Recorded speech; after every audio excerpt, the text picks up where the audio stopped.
Hello everyone, welcome to Dungeon Boys. My name is Keith. My name is Josh. Zenas. My name is Bryce. And we are the Dungeon Boys. We've gone full audio.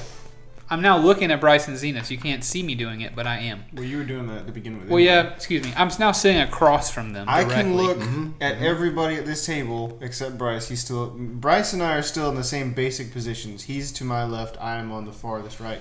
But I can look at people now without neck pain, so that's cool. Yeah, if you're trying to visualize, you got it. This is a short episode. You may have noticed from the length when you clicked on it. You're like, man, they've condensed the whole hour of D&D into 10 minutes. That sucks. We're amazing. It's a lot less to look at, so Right. Yeah, but we have gone full audio, so you will no longer be seeing our faces. We didn't really think that anybody got a whole lot out of seeing our faces anyway. The quality of the videos, I mean, it's not exactly 20th Century Fox, you know. But smells like ivory soap. Yeah, Bryce is sniffing the air. I'm using a very powerful Irish Spring deodorant. That's what it is. Yep. As soon as you turned off the fan, I was like, I'm in Ireland right now. And guys, that is why we're the 10th most popular D&D show on the internet, because of the relevance of the things we talk about. Exactly. We're 10th out of 10. Yeah, we are definitely like 1,000 out of 1,000 boys.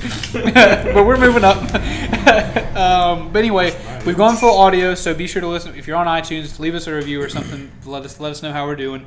If you're on YouTube, you should just be seeing a big Dungeon Boys logo.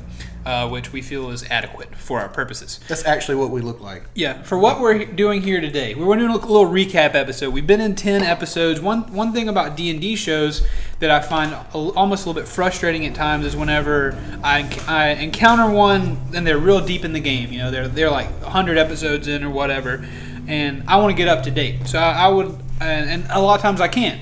I have to start at the beginning. And maybe I want to jump in and just, kind of cruise. So we're going to try to do maybe every 10 episodes, do a little bit of a recap of the story so far. So if you want to jump in after we've already done 10 episodes, which with us being a young podcast, being amateur podcasters, we probably learn something new every session that makes things better and we tweak things.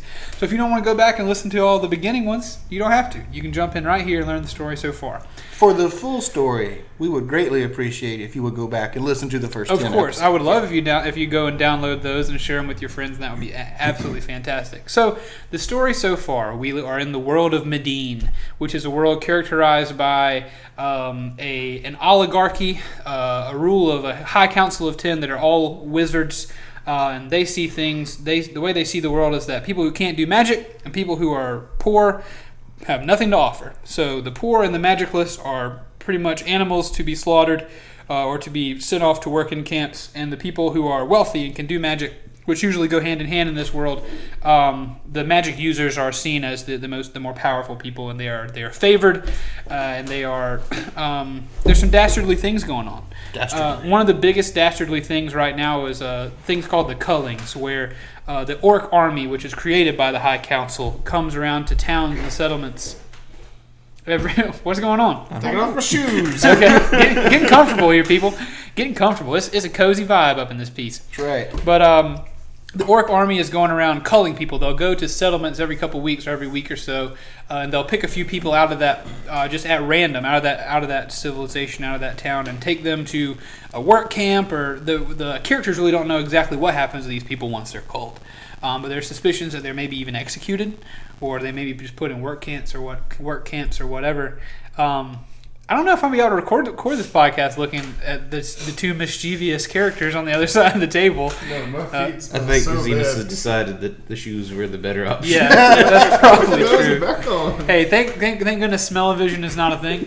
We got like some plastic grocery bags we could wrap them Yeah, things up in. one good thing about going full audio is that you don't have to see a sweat all the time. Yeah, agreed. Yeah, weird because it's still Zenas, hot. It smells like salt and vinegar chips and like saltines and butterscotch. Okay, If anyone would like a free sample, yeah. Send it. Go to Patreon. that's right. That's one of the tiers at patreon.com/TankMediaNetwork. Anyway, so that's the world we live in. So after that introduction, I want tell us like who you play. Don't you have to tell us your backstory? Just tell us name, race, character, and then kind of recap the story for everybody. Josh, Zenas, Bryce. I'm playing Arlo. Does not have a last name. He's a forest gnome that was raised by a dwarven druid and kind of floated from town to town, stuff like that, just helping people out. You're also a druid, right? Yeah. Also the druid. Circle of Moon Druid. Moon. Is it? You good? Yeah, I think I think that meets requirements right there, Dungeon Master. Yes, that meets the requirements. That'll work. I'll go next. Y'all don't know my real name, do you? I know your real name. You do, but You said it.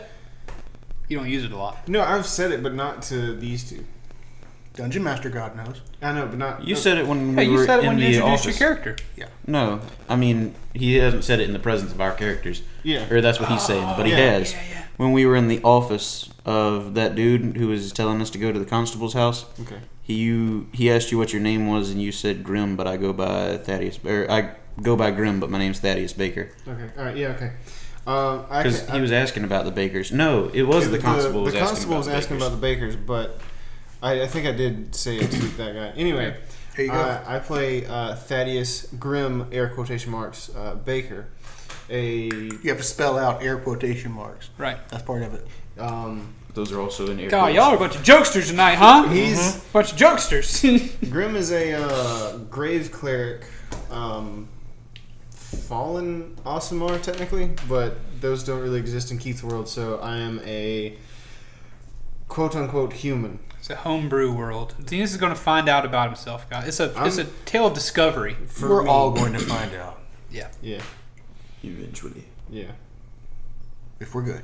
But the powers and stuff are the same. Oh yeah, powers are Generally. the same. Except one concession was made. Grim can he's not proficient with weapons. Instead, he uses his fists and he deals necrotic damage with them. Yeah. So, Pretty cool. if I understand right, he doesn't have any proficiency with weapons, or he has disadvantage with weapons. He's just no Yeah, proficiency. I was No confused. proficiency. We agreed on no Okay. proficiency, but when we introduced him, I said he had disadvantage, and that was incorrect based on what we said. Okay. Also, a little bit harsh, I guess. Well, I mean, it was a thing that I didn't expect to come up, and then Keith was like, "Hey, there's this really sick hammer over here," and I was like, Couldn't well, resist. I can't pass that up." And then I bought a trident, which I do regret buying the trident. That was not a Grim move. Pokesy. He was Pokesy. He was caught up in Pokesy. Pokesy. He was just looked at it and was like, "That's pretty," and that's What was that orc's name? Or ogre's? He's an orc. He was an orc. Krog? Oh shoot! What was his name?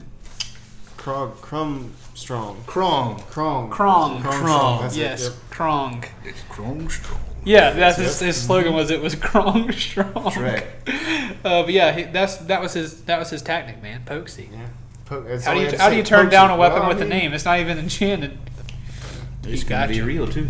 I'm just kidding. That's not how the Krong didn't try to get you. Whoa. And again, we're not recording right in the middle of the highway, but we might as well be based on how fast people drive by here. Bryce, tell us about your character. My character is Jack Law. He's a high elf rogue, swashbuckler. He was a butcher. His wife was abducted by the orcs that were. I thought we said she was killed. Huh? She was killed. Is that what you said up as? I thought, yeah, that's why I set it up, because I thought so. We agreed that she was killed in like when she was trying to be taken. Yeah, like she was being abducted. And Yeah, then, sorry. Yeah. Like accidental death. Right. Yeah. Yeah. I thought. Yeah. Sorry. Okay. I was trying to help. Yeah, I got you. Just want to make sure we're on the same page. Before. I didn't know if you changed it in the thing. No. Okay. I tried to keep to what we said. That's my Alright. bad. Then yeah, that's me. And me and my companions have traveled together to Lonesome? well, we were already in Lonesome. Where did we go first? We went to the The forest. Yeah. So you Or no, started we out went- in. We went to the slums first. That's right. Yeah. Investigating. yeah. Because Yeah. we were sent on a mission to find out about the disappearing folk in the logging camp. Men folk. Yeah. The And current. find out we did. The current setting there on the Isle of Flame, which is a small island east of the main continent of Medine, in the city of Lonesome. And yeah, the first scene was they started out all as recruits, trainees for the Lonesome Investigative Department. Right. Essentially like a citywide police force that has investigated disturbances. And yeah, there were some missing dudes in the slums, and you guys went and tried to discover what was going on, and you did. Yep. And how did that terminate? How did we terminate that? missing men of Lonesome. We determined that it was, I forget the name, the shapeshifter people. Right, Doppelganger doppelgangers. things? Yeah, the doppelgangers. We tracked them back to a underground gambling hall. The Shady Maple? Episodes that we possibly may never top in this series. Possibly. Hope not. Yeah, I hope that's not the case. It's not. The underground portion of the Shady Maple, where we talked to Betty. Yeah. And she Extra pointed us shady. in the direction of all the games and what have you. And we came across some peculiar people who kind of stood out. Those being Fatty and... That woman? Was the woman named? I don't think so. That woman? No, she was just a beautiful woman. We chased them into the courtyard. After Grim kicked... Grim... He messed people up. Grim pounded some Fatty. Yeah. Battle with Fatty. Quick, move on. We went outside and Yeah, had I'm an kidding. epic battle. Yeah, there was a boxing match. Really, a pretty high adrenaline boxing match. I would just like to point out that if Arlo, as a giant toad, could have fit back through the door, I would have totally won the frog jump. You would have, absolutely. Easy. And the boxing match. And Yeah, At the same time. being the size of the room, no one could really play anything without you being a part of it. that's right. There you go. I'd have just dominated the whole situation. Yep. We also... Well, we didn't. Jack purchased, saved, rescued one Burb, a Kinku creature. Slaves, Slave, yeah. he was a slave. He only speaks right now he only speaks by repeating things that you all have said. Yeah. One of his Verbalisms. favorite things to repeat is "Come on, friend," which is what Arlo told him to do. That's right. And so any kind of like affirmative yes, any like positive comment that doesn't require a whole lot of explanation is "Come on, friend." To Had a lot explain- of requests for burp action figures. Yeah, we have. We're in talks with Mattel and Hasbro right now. Yeah. Bandai Namco. Do they make toys? Or is that Is Mattel still around? probably? I don't know. I don't think Toys Mattel. R Mattel Electronics presents I don't think Mattel. Burb. I hope Mattel doesn't die when I grew up into an adult. Surely it wasn't just me keeping them alive. It was. To explain the case, these doppelgangers, they were like adolescent doppelgangers, so they didn't have the wits about them. They were kidnapping husbands and then pretending to be them, stealing goods from the wives, and then taking that money to gamble at the casino. Oh, So- I thought that was just like the personality of like all doppelgangers. I thought they were like childish. Based on the monster manual, doppelgangers are born whenever a doppelganger sleeps with mates with a human or another race, and then they're born as that race, and they don't really discover their doppelgangers until they're adolescents, I think. And in that adolescent period, they're very mischievous, I think, is what I read. But we'll say that's what it was like. Gotcha. They had no guidance, and so so there was a fight where you killed them in the courtyard. It was pretty cool fight. Jack Law some sweet moves. That was pretty awesome. Arlo What turned about into a film? wolf. Totally set up by everybody standing in a tight circle around them, Yep. which Mm-hmm. oddly enough is Jack's favorite place to attack from. So what happened from there? Well, before that, we totally skimmed over it. But while we were on the investigation, we found a temple, or the tower from It a was castle. a tower. Yeah. Yeah, a tower from a castle underground I appreciate Those you for weird- mentioning that. in a That's- cave. I did creatures. forget Yeah. that I'm entirely. gonna reveal something for you and the listeners is that is important in its concept. That tower is not necessarily the most important thing, but the concept of that happening is fairly important for our campaign. Nice. So I appreciate that you remember it. I Yeah, still yeah. have that note that said you were too slow or whatever. Because when we got there, we read one note from the two undead, well, they were dead things that talked about a mirror. And when we got down into the bottom of the tower, there was another note that said somebody had stolen it. Or I forget exactly what it said, but I'm assuming that it was the mirror that was stolen. Yeah. So the note said Better luck next time. Yeah, the note said something like "too slow" or "better luck next time." And at the bottom of it had kind of the logo. It was it was on a napkin, and at the bottom it had a logo that said "The Thirsty Thurge" on the Thirsty bottom. Thurge. And the skeletons were very odd. They were not humanoid figures They that were you had tall seen and before. thin, Tall, and they thin, had had forearms. forearms. Yeah. Thirsty Thurge. That just sounds like a way off-brand Mountain Dew kind of thing. Yeah. I mean, like Dollar Tree reject Mountain Dew. Right. Yeah. That's bad. Thirsty That's Thurge. bad. That's the kind of stuff we drink on game night. Yeah. We'd be all over that. No, I love the soda y'all bring. I don't want to try to say anything like that. One of them please don't was a stop. name brand drink. I'm staring at two of them right That's now. right, Coca-Cola's. Cherry Coca-Cola. Three of them. There are three of them out here. So. Right.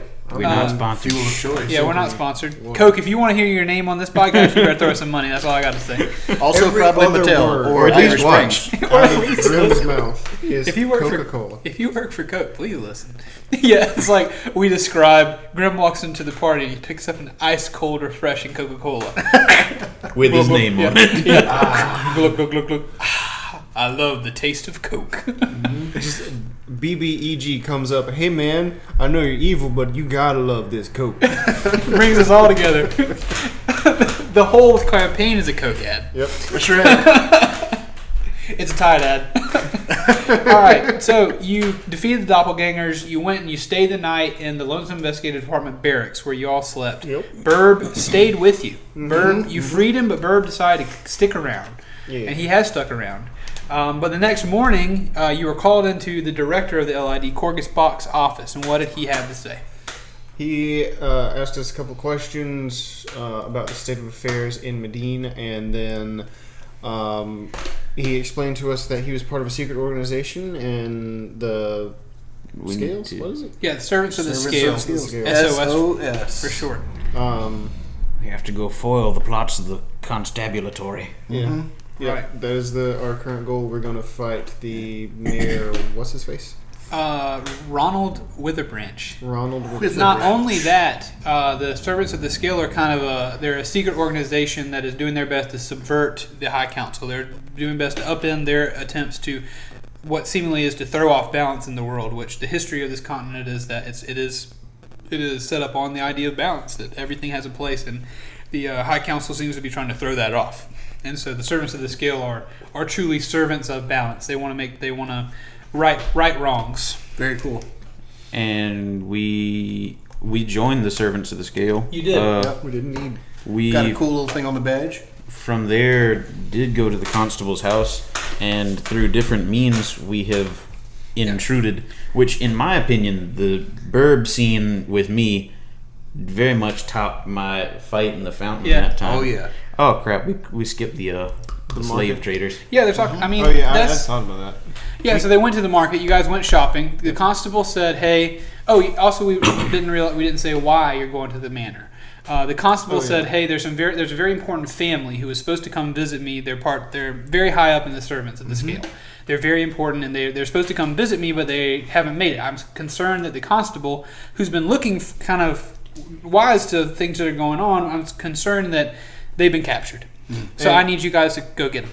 It's also important because the constable Ronald Witherbranch is the brother of Donald Witherbranch, who is a member of the council. Yes. Who's the ultimate evil of this land. I did not even know that. Yeah, I didn't know that either. I mean, that moment in the office was a big info dump. Yeah, yeah. So I there's- somehow missed that. and that's Also, still, that was like at 5 in the what, morning. exactly. Yeah. Yeah. And that's what I love about this type of episode is that we can get everybody up to speed without breaking the fourth, like without messing things up. You know. Yep. We can just We don't have to briefly meddle look this later. through windows in the fourth wall. Yeah. Exactly. Without breaking. So yeah, they went shopping. Met a few people. That's where they met Krong, who makes things Krong strong. Zenas bought his a suit of armor. Yep.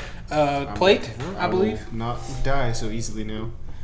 I'm sorry. What was that? My phone. Oh, that's all right. I just didn't know what that A was. trolley from Mr. Rogers coming through. I think that was eBay. We bought some magic items. Yeah. It's important to set up for the Burb scene. Burb got a sword. I forgot about A that. screaming sword. The screaming sword. Screaming sword. Y'all have got to sword keep me. cloak. Y'all have got to keep me. If he ever draws his sword, you got to remind me because I may forget about the Oh, yeah. screaming. Yeah, he takes damage.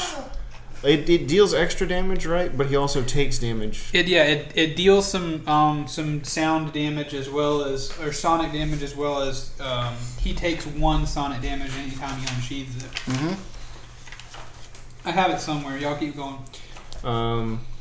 And yeah, we just shopped around at the market for a bit, got some magic items. That was just like a side thing. I really just wanted armor. Yeah. Forward and- to the manor. Yeah, we You go through how y'all got in. okay, yeah. Arlo and I decided to cause a distraction so Jack could get into the thing. So he kind of walked around the perimeter while there were some kids throwing a ball around. I paid them some gold to harass the guards, and Arlo and I discussed him becoming a toad and leaping into it. There was confusion there. Yeah. I thought I was being clear in that I wanted him to hop the fence, but that was and I missed it. DMing, I missed it, and we had a brief discussion, brief stern discussion about location and. See, I thought I had hopped the fence too, but it turns out I was in like the town square or something. Yeah, by the fountain. But it all worked out. Arlo camped out in the front yard as a giant toad, and then made his way into the pond. And kept sinking further and further down as Grim and Ronald talked about what he was going to do. Because one thing about Ronald that you learned is that he typically goes on hunts and he loves to capture large beasts. That's right. Hence why we did the whole giant toad. A giant toad. Right. And there is, but you don't want to mess with that. So the guards were absolutely confounded. The guards, because the way I thought it was set up, the way I intended to have it set up is for y'all. Y'all were in the town square. Mm. The original distraction was the guards were going to look at you guys, so Jack could hop the fence. Is what I was picturing. And then I never saw them. I guess because I'm sure you did say it, but it never clicked for me that you wanted to be already over the fence. Well, I think what you mentioned that we were near the gate, and I just assumed we were like 20 feet from it, staring at it. Yeah. And so I wanted Jack to go around to the far side. We were going to cause like a loud ruckus on the side we were on, like the east side, while he's on the west, and then we all just draw all the guards over there. But it is, and as D&D is all happening in our imagination. It's rough. If you played, these kind of things happen. Yeah. Go ahead. I think we should mention you got in. Yeah, I was going to get there. I was taken underground to like this secret little stable staging area thing for critters. Mm-hmm. While or before whatever that was happening, Jack did some pretty cool stuff with Burb. Yeah, I'll get to that, but there's interesting creatures in there that we're going to have to watch out for in this coming up episode, so may want to mention those. I was going to say that the guards were absolutely confounded. They could not... This never happens. A frog never jumps over the fence and lands in the pond, and his rather charismatic owner... hasn't happened yet. Grim was very charismatic with the whole idea of, this is my frog, I keep him in my house, it's too big, I'm trying to get rid of him. I know the constable loves him, and so the guard is so confounded, he's like, I'll go get him. I'll go get the constable. That makes sense. And so Ronald Withlebranch comes outside with his Savannah accent, and he agrees to take... go ahead. He takes him. I thought you were going to talk about what he gave me. Yeah, I was about to say, instead of money in return, he gives him access to the party that was going on at his house later that night. Or that afternoon. So Grim went back outside, conversed with Burb, who arrived there after his escapades with Jack Law, and convinced, hey Burb, stay here for the party. It's kind of mid-afternoon. The party, people are going ahead, heading to the manor, so Grim goes and he tries to meander around to different parts of the state or the constable's yard, and the guards keep looking back like, hey dude, the house is that way. Oh, forgive me. Yeah, so he goes inside, but let's talk. Tell us what happened with Jack, man. Jack, music outside. Yeah, Jack finds some footholds in the wall that perimeterizes the home with your thieves' cant. Yeah, he found a thief symbol where apparently some thieves had broken into this poor man's home before. Not poor man, rich man. So he and Burb, during the whole frog escapade, have climbed the wall and made it. Yeah. Yeah, my Coke is bubbling like I got science project. We made it inside by throwing lots of gold in lots of directions. Yeah, Jack Law is in a video game like Assassin's Creed where one of your weapons is throw a gold piece to distract someone. So I got in through the bathroom and made my way through the kitchen to the main living area. Realized that both guards were facing in opposite directions inward, so there was no way to cross through that room without causing a distraction. So Burb and I retreated to the restroom, and I had Burb unleash his screaming sword and run through the kitchen and back out of the house and across the courtyard and over the wall. And while all the guards were chasing Burb, I was able to sneak successfully to a passage located just outside the back of the kitchen, the back door of the kitchen. And I have made it to. It was kind of a two-way staircase. Yeah. One led down to a large dining area. Basement. I thought there was a big dining table in like the metal box, or That was a basement, and the table in the middle was where they would take things like sort them and stuff and bring them upstairs to the kitchen. oh, okay. Yeah. Then that, and then upstairs was the constable's bed chambers. Which is where you are now. Yes. Which we will re-describe in this episode. Not because it's changed, but because it's been a while, and I think we kind of maybe rushed through that description. And then so all we have left Arlo. Let's talk Arlo. Arlo was taken to the stables, where there's a secret elevator in the stables. Yep. And you got taken down, and what did you see down the elevator? I remember, and there was an owl bear in a cage. Yep. Basilisk. I didn't see the basilisk, thank God. Well- But there's like a guard who's been turned to stone in front of this other cage. Yeah. I'm thinking it's got to be a basilisk. We're going to find out. Well, There was another guard. I described Oh it. yeah, I remember that. No, that was like the stable boy. The stable boy. Was But like you very saw large. the basilisk. I didn't name it a basilisk, but I described Blue, it. like 6 arms and red Yeah. spikes on his back. Yeah, and there was another thing. An Bugbear. onkeg. Oh, It was I thought a it was owlbear and that's what it was. onkeg. Onkeg. What is an? It is like a big armored mantis? praying mantis. Freaky, Big. It's a big boy. freaky looking man. Big boy. But not only that, the family you were looking for was also in a cage. Well, yeah. They were there. That's important. Yeah. But before you could open their cage, you had to eat the stable boy. Yep. Well, I mean, I didn't have to. But you Well, did. I mean, But he wasn't going down easy. So Yeah. yeah, I mean, things happen. You know how it is. Right. So So you repeatedly failed at like hitting him, and then you're just like, okay, fine, and you ate yeah. it. I did. So He gave you no other choice. the Then I turned from a giant toad, which is giant. It's like Yeah. 10 feet tall, into Arlo. into Arlo, who is a forest gnome. He's like 3 feet tall, Yeah. 40 pounds soaking wet. You're kind of a frog of a human, a frog of a humanoid, really. I don't know. Kind of like like a human toad. Human What a gnome is.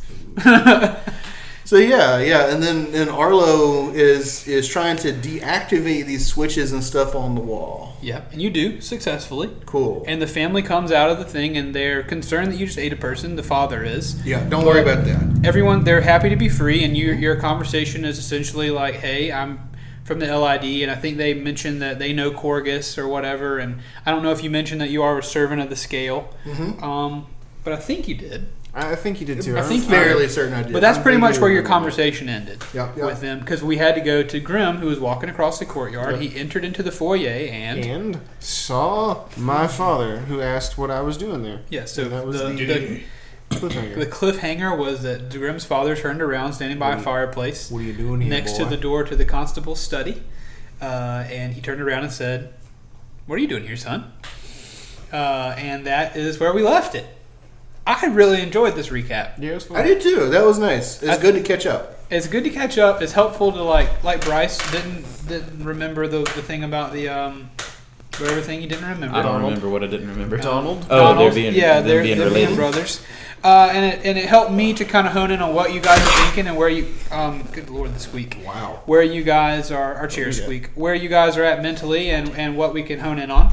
But thank you so much for listening to this. You're up to date. Welcome. If you're just starting out, there's a lot of stuff that you did miss in those episodes. So if you want to go back, now you know what to look for. You do know the mystery of the missing men, so you can start out knowing that.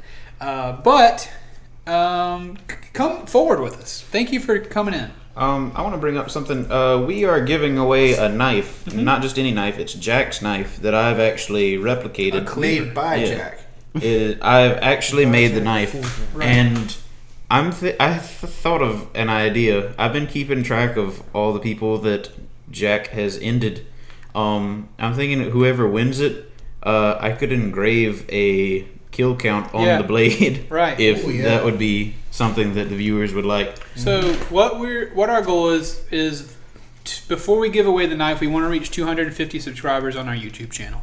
The knife is a big deal. It's not something that Bryce made in 5 minutes. It's not made of plastic. It is a steel blade that you can use to cook if you want. Yeah. Right. It is big, and we want Bryce's efforts to be worth his while. We're not going to sit here on our knees like begging you to do this, but if you want an opportunity to win this knife, go subscribe to the channel. Follow me, Tank Media Games, on Twitter at Tank Media Games.